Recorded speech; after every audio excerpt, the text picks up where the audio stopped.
Hi friends, അസ്സാം വലൈക്കും.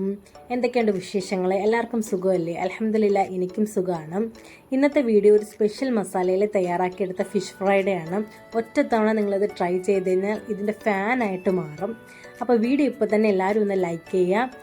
Video ഇഷ്ടപ്പെടുകയാണെങ്കിൽ സബ്സ്ക്രൈബ് ചെയ്യും, ഫ്രണ്ട്സിനും ഫാമിലിക്കും ഒന്ന് ഷെയർ ചെയ്ത് കൊടുക്കുകയും വേണം. അപ്പോൾ welcome back to my channel.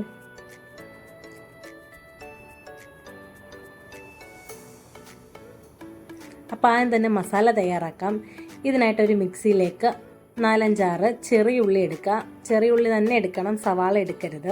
ഇനി ഒരു 3-4 അല്ലി വെളുത്തുള്ളി എടുക്കാം. ഇനി ഒരു ചെറിയ കഷ്ണം ഇഞ്ചി കൂടി ഇടാം. എരിവിന് ഒരു ചെറിയ പച്ചമുളകും കൂടി ചേർക്കാം. 2 വറ്റൽമുളകും കൂടി ചേർത്ത് കൊടുക്കാം. ഇനി ഒരു 1/4 ടീസ്പൂൺ കുരുമുളക് കൂടി ചേർത്ത് കൊടുക്കാം. ഇനി കുരുമുളക് ഇല്ലെങ്കിൽ കുരുമുളക് പൊടിയായാലും മതി. ഇനി കുറച്ച് കറിവേപ്പിലയും കൂടി ചേർത്ത് കൊടുക്കാം. ഇനി ഇതിലേക്ക് 1/4 ടീസ്പൂൺ മഞ്ഞൾപ്പൊടിയും 1/2 ടീസ്പൂൺ മുളക് പൊടിയും കൂടെ ചേർത്ത് കൊടുക്കാം.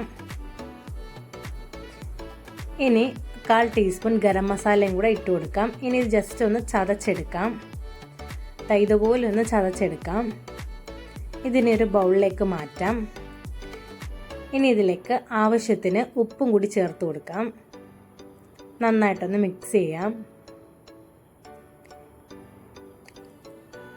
ഇനിയാണ് ഇതിൻ്റെ മെയിൻ ഇൻഗ്രീഡിയൻറ്റ് ചേർക്കുന്നത്. നല്ല കട്ടിയുള്ള തേങ്ങാപ്പാൽ. അതൊരു 4 ടേബിൾ സ്പൂണോളം നമുക്ക് ഈ മസാലയിലേക്ക് ഒഴിച്ചു കൊടുക്കാം. തേങ്ങാപ്പാൽ തന്നെ എടുക്കണം കേട്ടോ. നമ്മൾ ഈ പൊടിയൊക്കെ കിട്ടത്തില്ല പാക്കറ്റിൽ, അതല്ല, നമ്മൾ ഫ്രഷ് ആയിട്ട് തേങ്ങയുടെ പാൽ തന്നെ എടുക്കണം. ഇനി ഞാൻ എടുത്തേക്കുന്ന മീൻ പാരയാട്ടോ. ഇത് അയിലയിലൊക്കെ ചെയ്താൽ നന്നായിരിക്കും. അത്യാവശ്യം മാംസമുള്ള ഏത് മീൻ വേണമെങ്കിലും എടുക്കാം കേട്ടോ. അപ്പം ഇനി ഇതിലേക്ക് നമുക്ക് മസാല നന്നായിട്ടൊന്ന് തേച്ച് പിടിപ്പിക്കാം. ആ മസാല കാണുമ്പോൾ തന്നെ നമുക്ക് മനസ്സിലാവും എത്രത്തോളം ടേസ്റ്റാണ്.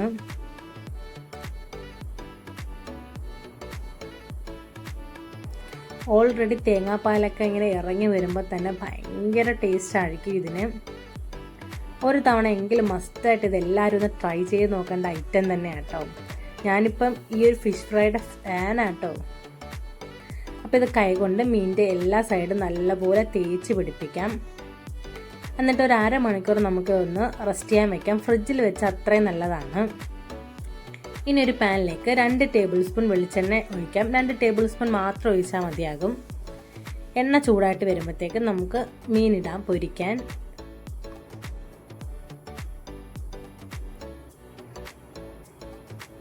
ഇനി ബാക്കി വന്ന മസാലയും കൂടെ ഇതിൻ്റെ മുകളിൽ ചേർത്ത് കൊടുക്കാം. കുറച്ച് കറിവേപ്പിലയും കൂടി ഇട്ട് ഇതൊന്ന് ഫ്രൈ ചെയ്തെടുക്കാം. അതായത് ഇപ്പോൾ ഒരു സൈഡ് ഫ്രൈ ആയിട്ടുണ്ട്. ഇനി നമുക്കൊന്ന് മറിച്ചിടാം. ഇതാ നല്ലപോലെ ഫ്രൈ ആയിട്ട് വന്നിട്ടുണ്ട്. ഇത് ഫ്രൈ ആയി വരുമ്പോൾ ഒരു പ്രത്യേക മണം തന്നെയാണ് കേട്ടോ. കറിവേപ്പിലയുടെയും ആ ഒരു മുളകിൻ്റെയും എന്തോ ഒരു നല്ല മണമാട്ടോ. അപ്പോൾ അതാ ഇതെല്ലാം മറിച്ചിട്ട് കൊടുത്തിട്ടുണ്ട്. ഇനിയാണ് ഇതിലെ മെയിൻ സ്റ്റെപ്പ്. ഇനി ഇതിലേക്കൊരു 1/4 കപ്പോളം കട്ടിയുള്ള തേങ്ങാപ്പാൽ കൂടി ഒഴിച്ചു കൊടുക്കാം. ഇനി ഈ തേങ്ങാപ്പാൽ കിടന്നാണ് ആ ഒരു സൈഡ് നന്നായിട്ട് മുരിഞ്ഞു വരേണ്ടത്. ഹൈ ഫ്ലെയിമിൽ തന്നെ ഇടുക. തേങ്ങാപ്പാലെല്ലാം നല്ലപോലെ വറ്റി തേങ്ങാപ്പാലിൽ നിന്ന് എണ്ണ ഇറങ്ങിയിട്ടുണ്ട്.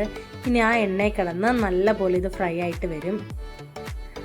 നമുക്ക് അധികം വന്ന മസാല നല്ലപോലെ മുരിഞ്ഞ് നല്ല പൊടിയായിട്ട് വരും. ആ ഒരു പൊടി മാത്രം മതി കേട്ടോ ഒരു പ്ലേറ്റ് ചോറ് കഴിക്കാൻ. അപ്പോൾ ഇത് നന്നായിട്ട് ഫ്രൈ ആയി വന്നിട്ടുണ്ട്. ഇനി നമുക്കൊരു പ്ലേറ്റിലോട്ട് മാറ്റാം. സൂപ്പർ ടേസ്റ്റ് ആട്ടോ. ഈ ഒരു ഫിഷ് ഫ്രൈ മസ്റ്റ് ട്രൈ ആണ്. ഒരു തവണ നിങ്ങൾ എന്തായാലും ട്രൈ ചെയ്താൽ ഇതിൻ്റെ ഫാൻ തന്നെ ആ ഉറപ്പാട്ടോ. വീണ്ടും നിങ്ങൾ ഉണ്ടാക്കി നോക്കും. അപ്പോൾ എന്തായാലും നിങ്ങളിത് ഉണ്ടാക്കിയിട്ട് നിങ്ങളുടെ ഫീഡ്ബാക്ക് എനിക്ക് കമൻറ്റായിട്ട് അയക്കാൻ മറക്കരുത്. ഒരു സ്മൈലി എങ്കിലും കമൻറ്റായിട്ട് അയക്കണം കേട്ടോ.